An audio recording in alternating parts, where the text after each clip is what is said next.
यदि आप लॉ पढ़ना चाहते हैं तो कहीं और क्यों जाना। हमारे ऐप को डाउनलोड करें और लॉ पढ़ें। नमस्ते सदा वत्सले मातृभूमे। कल हम लोग चीन की चर्चा कर रहे थे कि पाकिस्तान किस प्रकार से चीन के जो हमारा और चीन का कन्फ्लिक्ट चल रहा है, उस कन्फ्लिक्ट में पाकिस्तान कैसे बीच में फंस गया है। हम ये कहें कि गेहूं के साथ घुन पिसता ही पिसता है, तो वो पाकिस्तान इस समय डू और डाई की सिचुएशन में है, यानी कि पाकिस्तान के पास कोई और दूसरा ऑप्शन नहीं है।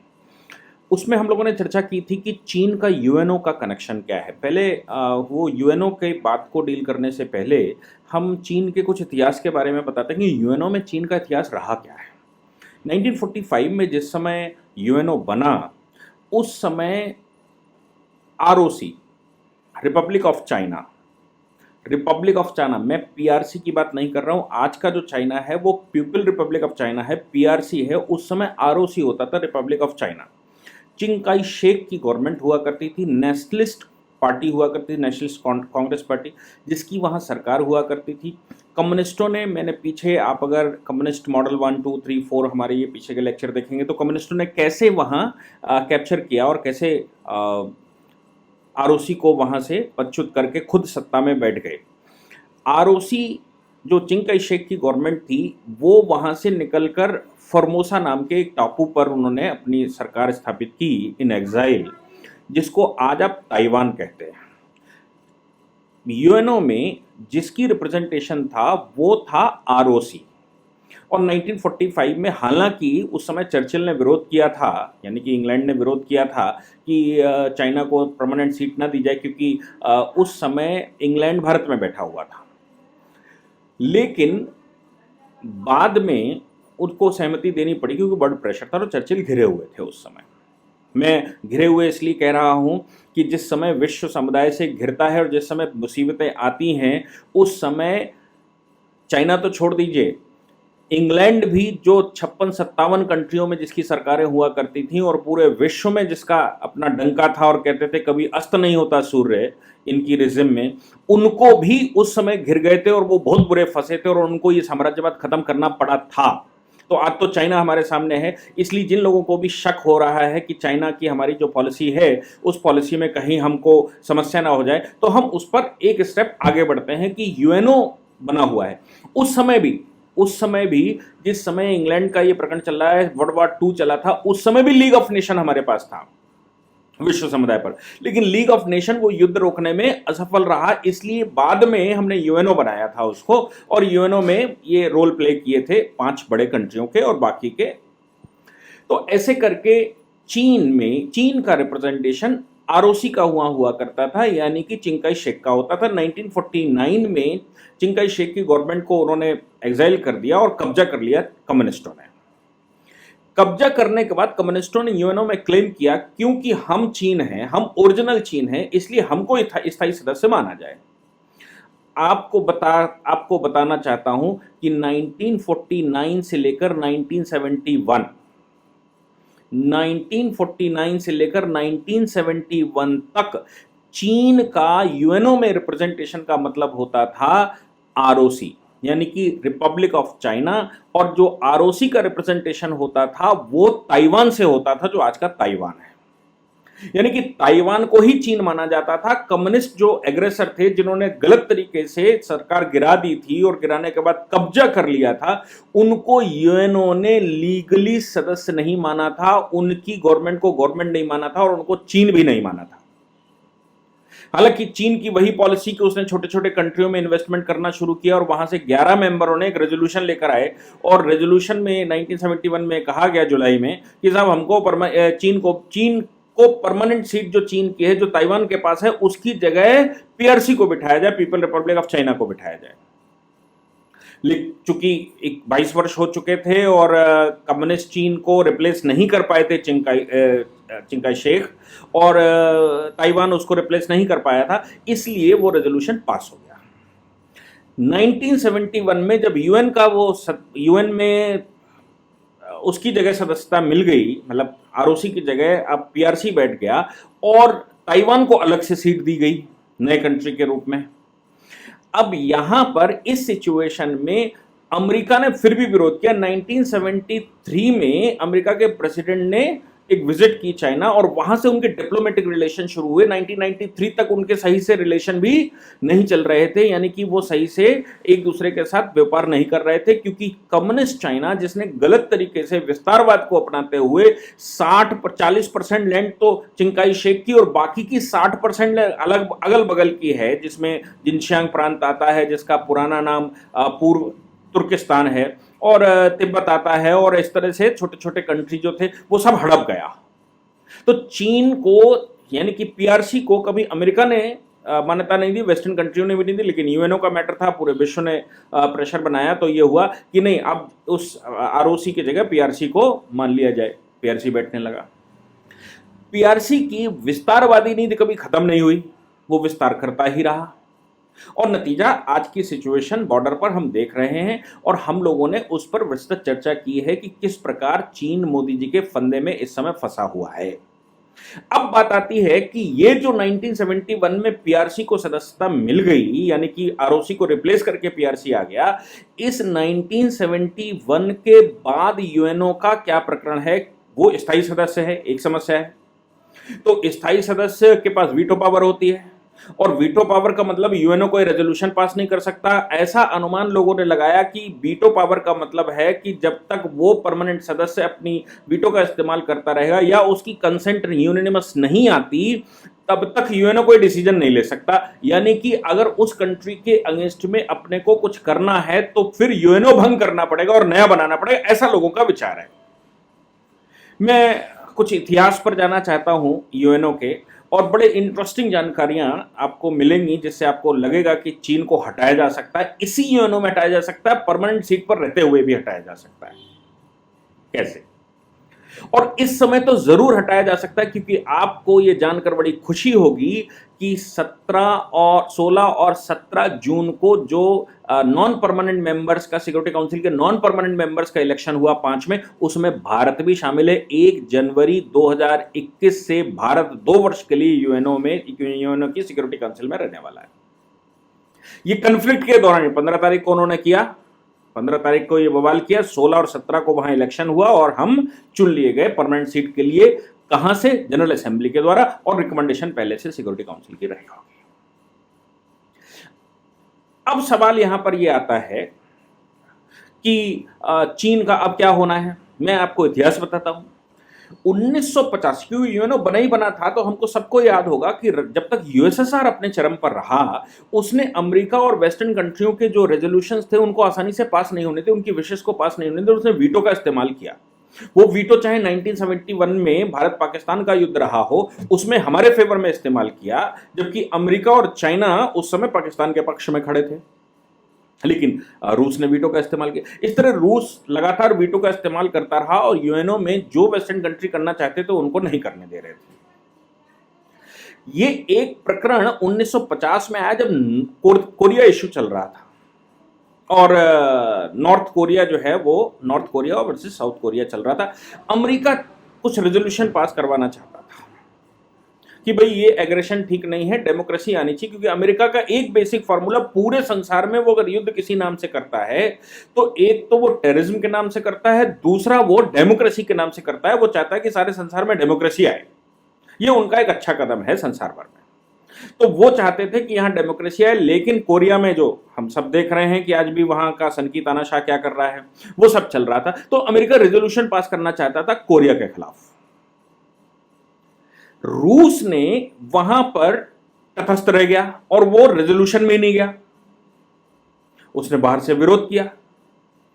अब ये जो विरोध हुआ, इस विरोध का परिणाम ये निकला कि कोरिया के ऊपर एक्शन नहीं हो सकता। 1950 के अक्टूबर में जनरल असेंबली, यूएनओ की कई एक ऑर्गन्स होती हैं, उसमें 3 महत्वपूर्ण ऑर्गन्स होती हैं। एक सिक्योरिटी काउंसिल रहता है, एक जनरल असेंबली रहती है, और एक इंटरनेशनल कोर्ट ऑफ जस्टिस रहता है। ये महत्वपूर्ण, मतलब इनके बगैर नहीं चल सकता यूएनओ। तो सिक्योरिटी काउंसिल तो अब भंग हो गई, क्योंकि रशिया ने तो पार्टिसिपेट नहीं किया या वोट उसने अंगेज कर दिया। तो अब क्या हो सकता है? जनरल असेंबली ने एक रेजोल्यूशन पास किया, यूनाइटिंग फॉर पीस रेजोल्यूशन कहते हैं उसको, 1950 में पास हुआ। यूनाइटिंग फॉर पीस उन्होंने कहा, उसमें क्या हुआ, सारे डिस्कशंस हुए, उस डिस्कशन में ये निकल कर आया कि अगर कोई सिक्योरिटी काउंसिल का जो परमानेंट या नॉन परमानेंट मेंबर है, या सिक्योरिटी काउंसिल में कुछ गड़बड़ होती है और सिक्योरिटी काउंसिल वर्ल्ड पीस के अगेंस्ट में चली जाती है, चाहे कोई करता हो, तो क्या सलूशन ही नहीं है? कोई एक कंट्री संसार के 200 देशों को एक धक्का बता सकता है, यानी कि एक कंट्री के आधार पर 199 या 200 कंट्री बोलने लायक नहीं बचे। तो यूनाइटिंग फॉर पीस रेजोल्यूशन में ये पास हुआ कि अगर सिक्योरिटी काउंसिल उस पर स्टेप नहीं लेती है तो जनरल असेंबली उस पर स्टेप लेने का राइट रखती है। यानी कि रूस जो उस पर ऑब्जेक्शन लगा रहा था, उस रूस के ऑब्जेक्शन के बावजूद अमेरिका जब uniting for piece resolution pass करवाने में सफल हो गया, तो इसका मतलब यह हो गया कि सिक्योरिटी काउंसिल अपना काम करती रहेगी, लेकिन जिस दिन सिक्योरिटी काउंसिल फेल होगी या उसका कोई मेंबर स्वयं में अतिचारी हो जाएगा, तो फिर जनरल असेंबली के पास यह अधिकार होगा कि जनरल असेंबली उसको रेजोल्यूशन पास करके सिक्योरिटी काउंसिल को दे सके। जबकि जनरल लॉ ये नहीं है, जनरल लॉ ये है कि सिक्योरिटी काउंसिल की रिकमेंडेशन पर जनरल असेंबली रेजोल्यूशन पास करती, लेकिन ये रेजोल्यूशन इस प्रकार का था और रूस को उस समय रोका गया। बाद में ये matter international court of justice गया। कैसे गया इंटरनेशनल कोर्ट ऑफ जस्टिस? ये मैटर गया जब नामीबिया जो आज का है, उस समय साउथ वेस्ट अफ्रीका हुआ करता था, और साउथ वेस्ट अफ्रीका पर साउथ अफ्रीका का कब्जा था। पुरानी वाली जो लीग ऑफ नेशन थी, उसने ट्रस्टीशिप काउंसिल बनाकर, ट्रस्टीशिप काउंसिल हम उसको कहते हैं जहां पर कोई कंट्री जिसके अंदर कोई पॉलिटिकल विल नहीं होती, लेकिन वो आजाद हो जाता है, तो वो गृह युद्ध में ना आए तो किसी दूसरे कंट्री को उसका एडमिनिस्ट्रेशन दे देते हैं। तो साउथ अफ्रीका को साउथ वेस्ट अफ्रीका का एडमिनिस्ट्रेशन दे दिया गया। साउथ अफ्रीका ने उसको छोड़ने से मना कर दिया 1950 में। जब उसने छोड़ने से मना कर दिया, तब यह हुआ, अमेरिका वगैरह ने प्रेशर बनाया और कहा कि भाई छोड़ो, लेकिन साउथ अफ्रीका ने कहा कि हम नहीं छोड़ते। आर्गुमेंट उनका क्या था? उनका आर्गुमेंट था लीग ऑफ नेशन की जो ट्रस्टीशिप काउंसिल थी, उसने हमको ये अधिकार दिया था, जबकि अब लीग ऑफ नेशन है नहीं, तो यूएनओ की ट्रस्टीशिप काउंसिल कैसे हमको दे देगी? ये मैटर वहां पर फंसा जाके। हालांकि इंटरनेशनल कोर्ट ऑफ जस्टिस में गया तो उसने कहा कि इंटरनेशनल कोर्ट ऑफ जस्टिस, जिसको हम परमानेंट कोर्ट कहते थे, इंटरनेशनल कोर्ट ऑफ जस्टिस, और जो ट्रस्टीशिप काउंसिल है, वो आज के सक्सेसर हैं, यूएनओ में वही सक्सेसर हैं, इसलिए वो जितने भी काम कर रहे थे वो सारे सक्सेशन के रूप में ये कंप्लीट करेंगे। एक बात आई। दूसरी बात ये आई कि सिक्योरिटी काउंसिल अगर उस पर स्टेप ना ले तो क्या है, यूनाइटिंग फॉर पीस रेजोल्यूशन क्या ठीक है? तो इंटरनेशनल कोर्ट ऑफ जस्टिस ने यह निर्णय दिया कि uniting for piece resolution is a perfect resolution. अगर यूएनओ का कोई परमानेंट मेंबर इस प्रकार की हरकतें करता है, वो विस्तारवादी नीतियां अपनाता है, या वो वर्ल्ड पीस में बाधा पैदा करता है, तो ऐसी परिस्थिति में जनरल असेंबली भी स्टेप ले सकती है। अब मामला ले कौन जाएगा? आज चीन जिस प्रकार से विश्व से घिरा हुआ है, और विस्तारवाद हम सब जान रहे हैं कि उसने पिछले 70 वर्षों में जो किया, 1949 से लेकर 2020 71 वर्ष हो गए, 71 वर्षों में उसने अगल बगल के 60% लैंड सब ले लिए। ऐसे करीबन 8 से 10 कंट्री हैं जिनको वो पूरा हड़प गया, और लगातार विरोध होने के बावजूद वो हड़प गया और उसने डकार भी नहीं ली। आज वो बड़े कंट्रियों की तरफ है, छोटे छोटे कंट्रियों की तरफ वो विस्तारवादी, चूंकि वो 60% एरिया पहले ले चुका है, तो वो चाहता है एशिया पूरा एटलीस्ट मेरे कब्जे में है। इसलिए उसकी जो पॉलिसी उसने बनाई, वन बेल्ट वन रोड, उसमें भी वो विश्व भर में अपना चक्कर चलाना चाहता है, जहां तक चाहे वहां तक आर्मी भेज दे, जहां तक चाहे वहां अपने युद्ध कर ले, जहां चाहे वहां सब कुछ मिटा ले। तो फिर ऐसी परिस्थिति में विश्व की शांति को खतरा है। इसलिए यूनाइटिंग फॉर पीस रेजोल्यूशन को ध्यान में रखते हुए आज भी वहां स्टेप हो सकता है। और आपके लिए खुशखबरी ये है, हमारे लिए खुशखबरी ये है कि भारत जो सिक्योरिटी काउंसिल में जो मैटर जाने हैं, उनमें परमानेंट मेंबर्स के अलावा नॉन परमानेंट 10 मेंबर होते हैं। 15 मेंबर टोटल होते हैं, जिसमें 5 परमानेंट 10 नॉन परमानेंट होते हैं। ये 10 नॉन परमानेंट हर एक साल में 5 चेंज होते हैं, यानी कि 2 साल के लिए होता है। इस साल 5 चेंज होंगे तो अगले साल 5 चेंज होंगे। इस समय चीन के साथ हमारा कॉन्फ्लिक्ट चल रहा है, उसी समय वहां पर सिक्योरिटी काउंसिल के नॉन परमानेंट सदस्यों का चयन हो रहा था 16 और 17 जून को, और हम उसमें पार्टिसिपेटर थे। हम उसमें विजित होकर आए, और अब हमको नॉन परमानेंट सीट 2 साल के लिए मिल गई। 1 जनवरी 2021 से हम 31 दिसंबर 2022 तक वहां पर बैठेंगे। यानी कि अब अगर चीन को वहां से बाहर करना है, और हम कह सकते हैं कि आरओसी को लेकर आओ, आरओसी से मतलब है जो ताइवान है, जो ओरिजिनल चीन है, उस चीन को लेकर आओ तो हम इस प्रकार का रेजोल्यूशन ला सकते हैं और पूरा विश्व इस समय तैयार है। रशिया सहित, कम्युनिस्ट रशिया हुआ करता था, लेकिन चीन की विस्तारवादी नीति, जिसका विस्तार करने की आदत पड़ जाती है, वो किसी को नहीं छोड़ता। इसलिए उसने कुछ गांव, कुछ एरिया रशिया का भी कब्जा करके रखा है। यानी कि भारत ही बड़ा कंट्री नहीं है, रशिया भी उनके उसमें है। इसलिए हम पिछले 2-3 दिन से न्यूज़ें भी सुन रहे हैं जिसमें पुतिन और मोदी जी आपस में बात कर रहे हैं, क्योंकि चीन तो उधर ही बढ़ेगा भाई। इधर से बढ़ने के बाद ये हिमालय अगर वो लेना चाहता है तो इसके बाद तो उधर ही बढ़ेगा ना, साइबेरिया की तरफ, और वो सब रूस का हिस्सा है। तो वहां से जाते हुए वो आगे एशिया को कवर, जब तक रूस का कुछ हिस्सा वो कवर नहीं कर लेगा तब तक वो उधर अपने मंसूबे पूरे नहीं हो सकते। तो रूस को भी बड़ा खतरा है, और रूस की सुप्रीमेसी जो एशिया में है वो भी खत्म हो रही है चीन से। इसलिए इस समय ये बेस्ट समय है जिस समय हम यूएनओ में इस प्रकार का, चूंकि हम नॉन परमानेंट मेंबर बन चुके हैं, इसलिए इस समय नॉन परमानेंट मेंबर होने, सिक्योरिटी काउंसिल के मेंबर होने के नाते और पूरे विश्व के समुदाय का फेवर हमारे होने के नाते आज की तारीख में चीन को वहां से हटाया जा सकता है। और चीन को हटाकर, जैसे मैंने कहा यूनाइटिंग फॉर पीस रेजोल्यूशन जिस प्रकार पास हुआ था, वैसे ही जनरल असेंबली से रेजोल्यूशन पास हो सकता है, और जनरल असेंबली से रेजोल्यूशन पास करके सिक्योरिटी काउंसिल भंग की जा सकती है, और सिक्योरिटी काउंसिल भंग करके नई सिक्योरिटी काउंसिल बनेगी, जिसमें हमारा दावा लगातार चल रहा है कई वर्षों से। तरीके अलग अलग होते हैं। वाजपेयी जी कंट्रियों से कहा करते थे कि हमको परमानेंट मेंबर्स के लिए रिकमेंड करो। मोस्टली कंट्री विश्व के हमको रिकमेंड करते थे, चाइना छोड़कर। मोदी जी का प्रकार दूसरा है, हम पूरे संसार से कहते भी हैं कि आप हमें परमानेंट मेंबर के लिए रिकमेंड करिए। हमने यूएनओ में भी सब कुछ कर रखा है, हमने पूरे विश्व समुदाय को एक साथ कर रखा है।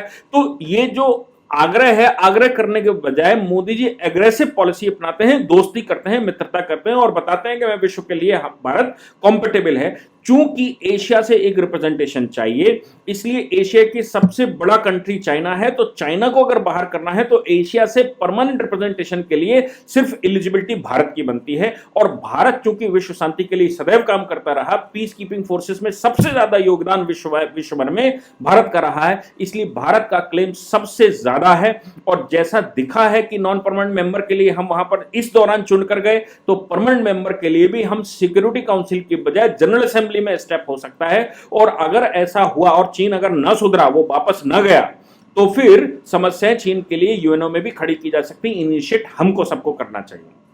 मैं पहले भी कह चुका हूं कि चीन इस समय ऐसी सिचुएशन में है कि ना वो इगल सकता है, ना वो उगल सकता है, ना वो अंदर जा सकता है, ना बाहर जा सकता है। वो गलवान घाटी में बैठ गया है। गलवान घाटी एक ट्रांजिशन एरिया है जहां पर दोनों लोग दोनों पेट्रोलिंग करते थे। आज उसने स्ट्रक्चर बना लिया है और विश्व भर से वो घिर चुका है।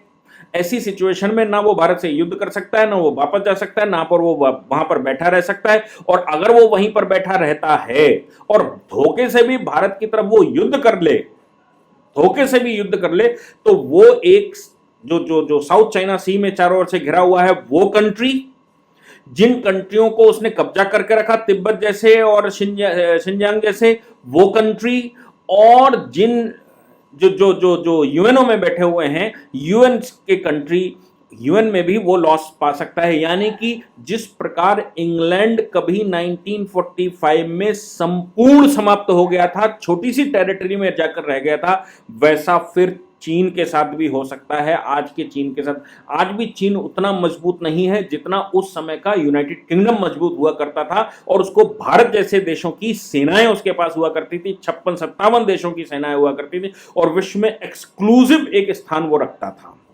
आज यूएन सिक्योरिटी काउंसिल में जो मेंबर्स हैं, उनमें भी नॉन परमानेंट मेंबर में भी बहुत सारी संख्या, जैसे स्पेन, जैसे जर्मनी है उसमें, और डोमिनिकन रिपब्लिक है, ऐसे बहुत सारे कंट्री हैं जो हमारे मत के हैं। अफ्रीका के कुछ कंट्री हो सकते हैं कि चीन के फेवर में खड़े हो जाए, लेकिन ऐसी सिचुएशन में छोटे कंट्री उसके साथ ही जाते हैं जो मजबूत होता है। तो मुझे लगता है कि आज के इस डिस्कशन में को अगर हम एक्सप्लोर करें, देश के और लोग भी एक्सप्लोर करें, इसको और थोड़ा बढ़ावा दें और देश के जन जन तक इसको पहुंचाएं, तो मुझे लगता है एक माहौल पूरे विश्व को मिलेगा, और वो माहौल ऐसा बन सकता है जो भारत को ओनली विन, यानी कि आज भी हम उस सिचुएशन बैठे हैं जिसमें सिर्फ जीत हो सकती है, हमारी हार हो ही नहीं सकती। हम ऐसे अवैध किले में बैठे हुए हैं। हालांकि ये डिस्कशन से कम्युनिस्टों को और भारत के विरोधी जो सोचने वाले लोग हैं उनको दर्द होगा, वो कमेंट बॉक्स में लिखते भी हैं कि आपकी ये एक्सप्लेनेशन ठीक है या गलत है। मुझे लगता है कि हमको इस पर विचार करना चाहिए। धन्यवाद।